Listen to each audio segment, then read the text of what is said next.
The story will be told from the perspective of the main female character. You must not matter. That was my sister's exact phrase when they assigned me a seat next to the service bins. The hall air was heavy with the scent of flowers and disinfectant. I listened to the music start inside. The DJ was announcing the first dance. Mom nervously touched her necklace. Dad avoided eye contact. I firmly held the present I had prepared the previous evening.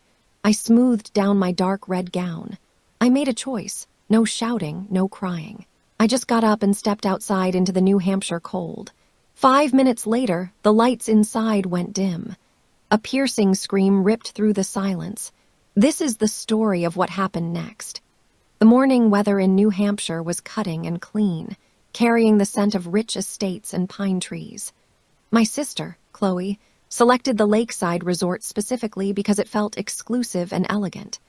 Guests treated the venue like a status symbol. The main ballroom, all glass walls, looked out over the lake. It was decorated with hanging orchids and crystal bowls holding floating candles.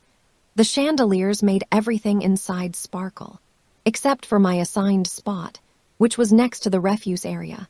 I drove up 3 hours by myself from Philadelphia. I kept rereading my mother's last text message. "Maya, please, no issues today. This belongs to Chloe." That message summed up my entire role in the family. I was just a list of rules. Stay quiet. Don't be noticed. Do not remind anyone that a second daughter exists. Our childhood mirrored the classic family photo setup, the favorite, golden child, and the silent sibling. My sister collected awards and ribbons. I earned good grades that nobody ever bothered to check. If she was upset, she got immediate help. If I solved a problem, people simply ignored me. Mom called me easy. Dad called me independent. They both really meant the same thing. I was easy to forget. Being unseen was often helpful. I hadn't seen the family united in 3 years, since Thanksgiving. The house smelled strongly of burnt dessert and cleaning chemicals. My sister, Chloe, was traveling overseas with her partner then, and the atmosphere felt relaxed for a change. Mom asked me to find an old picture book from her dresser. Instead, I found her small, brown diary. The edges were worn smooth from years of handling. I began looking through it. Soon I saw the pattern. Every single entry started with my sister's name. Chloe's first day of school, Chloe's favorite dinner, Chloe's acceptance letter. My life was absent. No mention of my name, not one birthday. When I asked Mom about it, she just smiled like I'd asked something stupid. "You never needed the spotlight, honey. You always manage." That evening, I understood something critical. There is a difference between being lost and being intentionally wiped out. I recalled that notebook as my heels tapped against the marble floor walking back to the event area. I could see the picture session happening through the glass doors. Mom wore light gold clothing, Dad adjusted his necktie, and my sister shined in her white gown. She happened to glance over. She saw me, offering a quick smile, the kind you give someone you will instantly forget, like a cashier. The wedding planner immediately approached me, holding her clipboard. "Miss Foster," she asked. I confirmed it.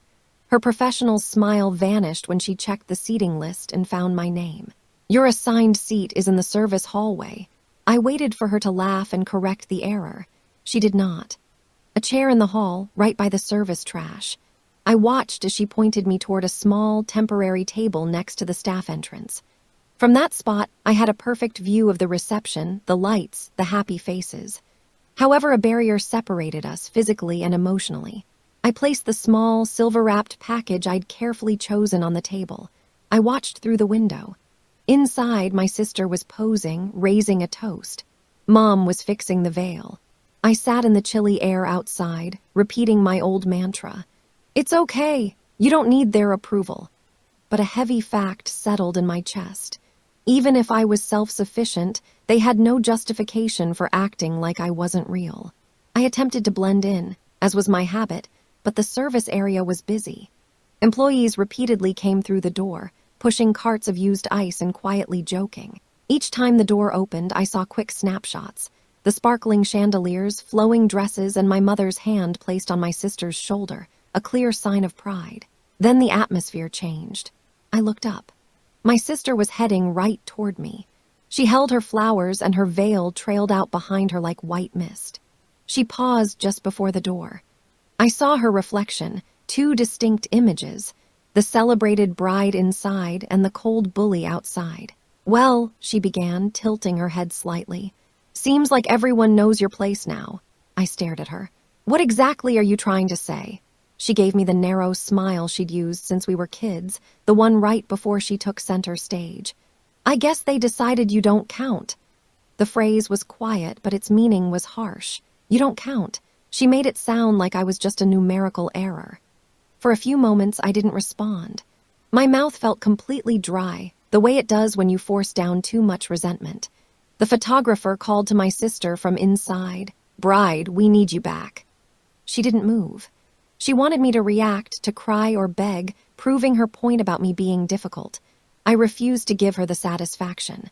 I just held her gaze until her confident smile flickered slightly. "You know," I said calmly, "there was always enough room for both of us. You're the one who constantly tried to make it smaller." Her eyes narrowed at me. "Oh, stop it, Maya. This isn't about you. This is my day. Can you just pretend to be happy for once?" I let out a sound that wasn't quite a laugh, more like a gasp of air escaping. "You made sure I couldn't even sit in the same room.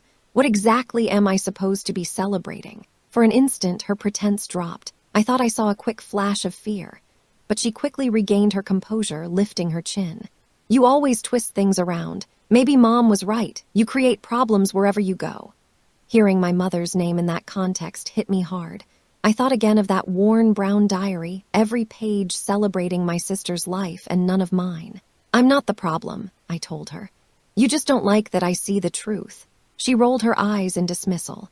"You sound just like Dad, miserable and complaining. Face the facts, Maya. No one needs your approval. Not here, not ever." She quickly turned away, leaving a lingering scent of expensive perfume and disdain. I watched her white dress trail across the floor. I felt the familiar stinging behind my eyes, but this time, the pain was different. It felt clean, like a release. When the service door clicked shut behind her, I took the small silver box off the table. It was the gift I had wrapped carefully the night before. I ran my fingers over the ribbon one last time, then slipped the box into my purse. If they didn't want me inside the celebration, that was fine. But I wouldn't be leaving without changing things. Not this time. I sat there for a while, my fingers gripping the smooth container, listening to the dull rhythm of the music leaking through the door.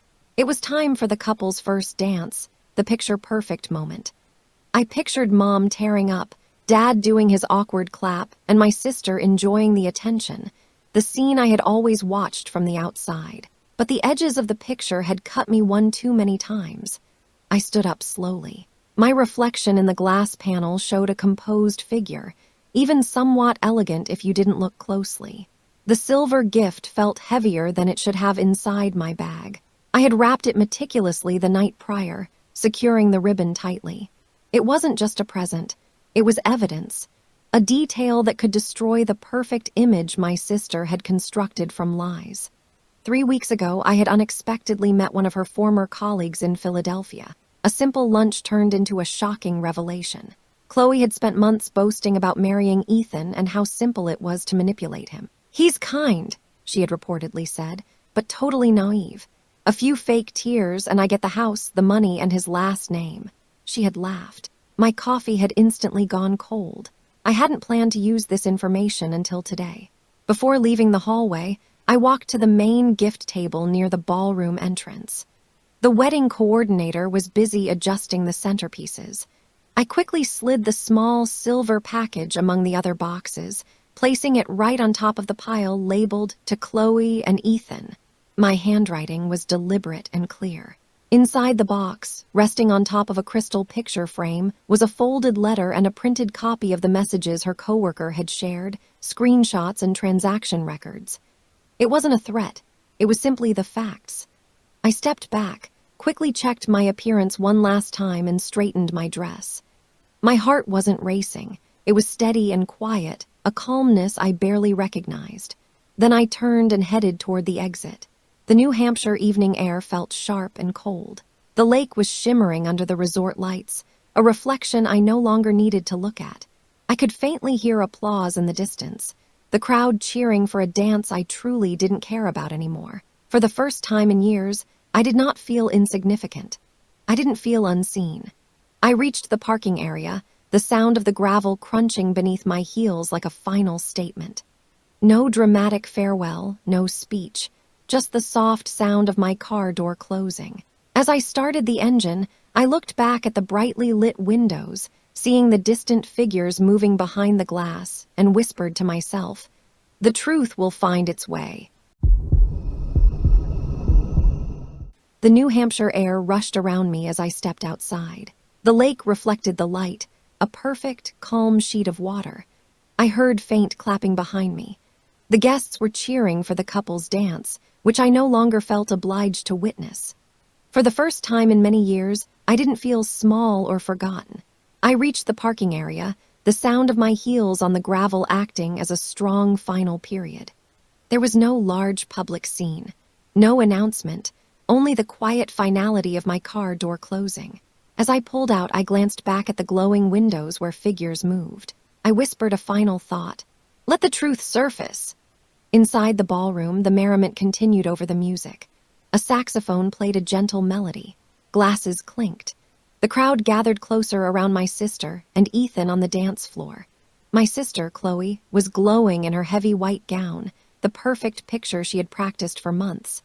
Ethan twirled her twice while the flashbulbs illuminated the scene in gold. Looking through the huge windows from outside, the whole event seemed like an unrealistic, flawless snow globe. Then the silver box was opened. The moment happened near the table designated for gifts. A cousin started collecting the presents to arrange them for photos, tying ribbons and bows. Someone suggested they should open one or two right then for the guests to watch. Chloe laughed, reaching out to tear the ribbon off my package. The paper quickly fell away. She lifted the lid, revealing the crystal frame and underneath it the folded note. Her hand paused. What is this? Ethan leaned in close. The note slipped, landing face up on the table. Before Chloe could hide them, his eyes immediately caught the printed screenshots. He frowned, scanning the text messages written in pale blue. One line stood out clearly. He's so easy to handle. If I cry a bit, he buys me whatever I want. The music didn't stop right away, but it noticeably faded. The musician playing the violin missed a note. Chloe's fingers began to shake. This isn't. Someone is trying to. Ethan didn't say anything.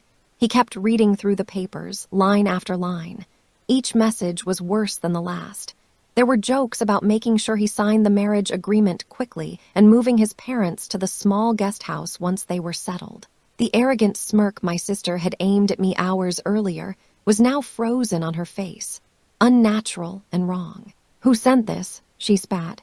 Ethan's mother, Alina, had been observing from across the room. When she heard one of the bridesmaids whisper my name, Maya Foster, her expression became rigid. She walked across the floor with the slow, deliberate confidence of someone used to being obeyed. I suggest you finish reading before you start accusing people, she stated. These messages were sent to me this morning. They were mistakenly forwarded by a stylist you hired. Apparently, they went to the wrong contact thread. My sister's face lost all color. That is impossible. It's true, Chloe, Ethan's voice was low. The timestamps match the dates. He turned the final sheet over. It showed a photo of her message. The house will be mine by the holidays. A collective, sharp intake of breath swept through the room. Phones instantly appeared. The photographer stopped in the middle of taking a picture. Someone quietly gasped, "Oh my God!" Chloe lunged forward to grab the documents. "You can't let people see that." Alina stepped firmly between them. "You already showed them yourself, dear." That was when the screaming began. It wasn't loud immediately, more like a choked cry of pure panic. Chloe stumbled backward, her dress train catching beneath her foot. "No, you don't understand. He's lying. My sister, she set this up." Ethan's jaw tightened visibly. Maya didn't write those texts. She only planted them. She's always been jealous. She always. "Stop." The single word from Alina cut through the noise like a gunshot. "You did this. You humiliated her earlier today, and you honestly believed nobody would ever discover who you truly are." Every guest in the room was now staring at them. The DJ gradually lowered the music volume until it was just a hum. A child asked their mother, "What is going on?" My sister's perfect ceremony was rapidly dissolving, and she completely lost control. She spun around to face our parents. "Do something." Mom Brenda stood near the main table, very pale and stiff, her champagne glass shaking. Dad stared downward, his lips tightly sealed. For the first time, neither of them jumped to her defense. "You knew," Ethan said quietly to Chloe, his voice trembling now. "You knew exactly what you were doing." He reached into his suit jacket, produced a folded paper, and placed it on the table. "This is an annulment request. I already signed it." Chloe looked at the paper as if it were dangerous. "You can't do this, Ethan. You can't humiliate me like this." "I am not humiliating you," he replied. "You took care of that all by yourself." Someone turned the music off completely. The silence in the room became so heavy it felt like a ringing in everyone's ears. Then came the definitive sound the guests would always remember. The sharp noise of crystal shattering as the picture frame hit the floor. My sister's voice broke completely. "She is responsible. Maya is behind every bit of this." Alina slowly let out a breath. "It's funny. The only thing your sister did was reveal the truth." Outside, I had pulled over and turned off the engine, letting the car idle. The ballroom lights reflected off the lake's surface. I couldn't clearly hear the specific words, but the scream reached me. It was high and sharp, echoing across the water, followed by the dull thud of a chair falling over. This was the sound I had implicitly waited for my whole life, not out of malice, but for resolution. Inside, my sister's face was streaked with running makeup. "You will regret this," she shrieked, her voice failing. Ethan turned away, his posture heavy with defeat.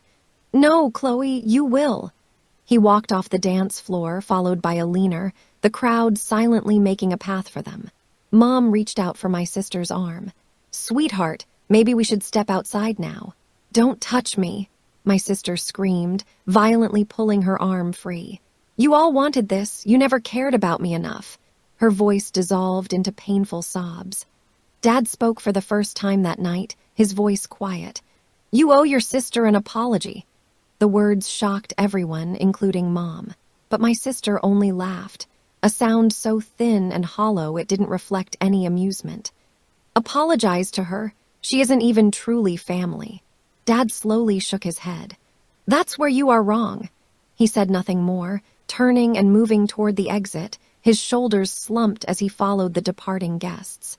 Eventually, the staff began dimming the lights and sweeping up the broken crystal from the floor.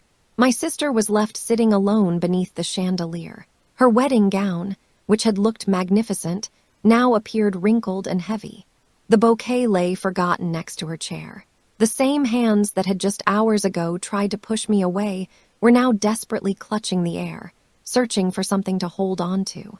She never saw me leave. I was already gone. Through the misted car window, I watched the guests rush out to the parking lot, their whispers following them. "It's already all over social media. Did you see his expression? That poor girl." Then another voice corrected.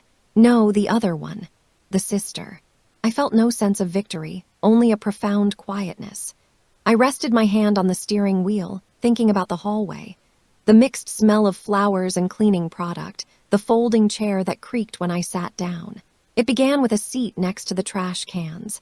It ended with the truth exposed for everyone who had previously overlooked me. Justice is not always a roar. Sometimes it's a whisper that confirms, "Now they finally see you." The echo of the scream disappeared, absorbed by the night. The lake regained its stillness, looking glassy and peaceful. I turned the key. My headlights lit up the gravel road, and I drove away from the sound of my sister's perfect life crumbling behind me.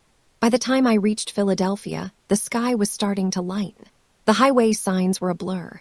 The steady, low hum of the tires was like white noise, replacing the years of ignored shouting.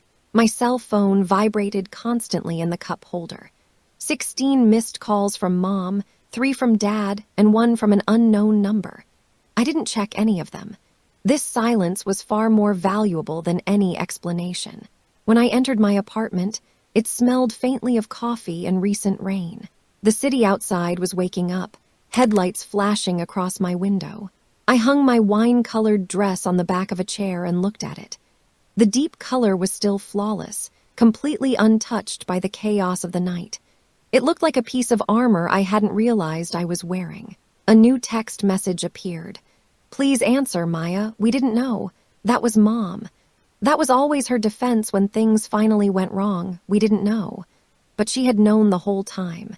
Every instance she told me to be quiet, every time she laughed at my sister's jokes, every time she assured me, "You're fine." I placed the phone face down on the counter and opened my laptop instead.